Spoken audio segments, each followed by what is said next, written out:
Selamat malam, terima kasih atas waktu dan kesempatan yang diberikan kepada saya. Perkenalkan, nama saya Maria Febriani Bara, NIM 2103030095, kelas C semester 1 Prodi Sosiologi. Di sini saya akan menjelaskan buku video ke-9 tentang demokrasi deliberatif di Asia. Negara adalah sebuah tatanan hukum yang juga merupakan tatanan sosial. Dalam tatanan hukum, negara berperan sebagai organisasi yang melakukan tindakan-tindakan koersif guna mencapai tujuan negara tersebut.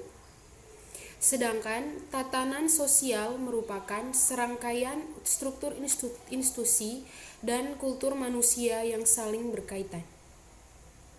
Hukum ialah setiap pola interaksi yang muncul berulang-ulang di antara banyak individu, dan individu tersebut bahwa pola-pola interaksi demikian memunculkan ekspektasi perilaku timbal balik yang harus dipenuhi.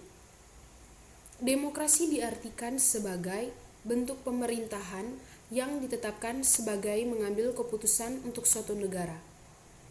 Dalam demokrasi langsung yang kita jumpai di suku-suku barbar yang di Jerman kuno, masyarakat polis di Yunani, sampai senat di zaman Romawi kuno, prinsip ini awalnya dijalankan secara luas dan murni. Merupakan konsensi model demokrasi yang kedua adalah demokrasi tidak langsung atau demokrasi perwakilan.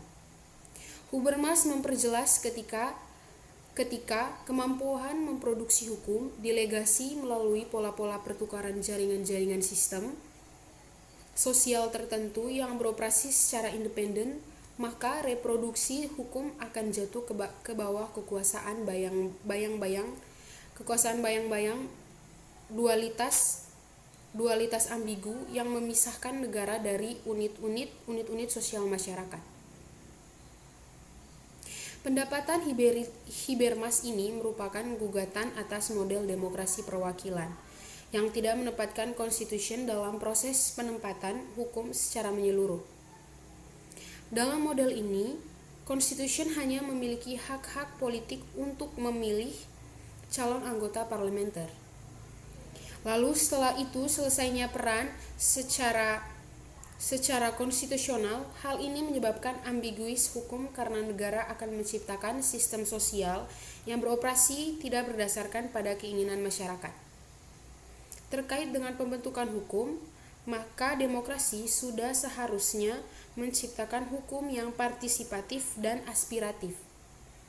Hukum aspiratif ialah tipe hukum yang bersifat menekan dan merupakan perintah dari yang berwenang, yang memiliki kewenangan sangat leluasa tanpa batas. Dengan demikian, hukum dan politik kekuasaan tidak terpisah. Musyawarah publik telah menjadi bagian dari masyarakat politik di seluruh dunia selama berabad-abad. Tampaknya, terlepas dari budaya, berpendapat bahwa musyawarah tentang penggunaan kekuatan adalah fitur dasar sistem politik. Namun, mereka mencatat dua pemandangan bersaing utama tentang dampak budaya tentang musyawarah. Berpendapat bahwa penalaran publik yang disengaja adalah sifat universal, bahkan karena keadilan harus dirancang secara genatekan. Mengingatkan sifat kontekstualnya, yang lainnya didasarkan pada karya Habermas.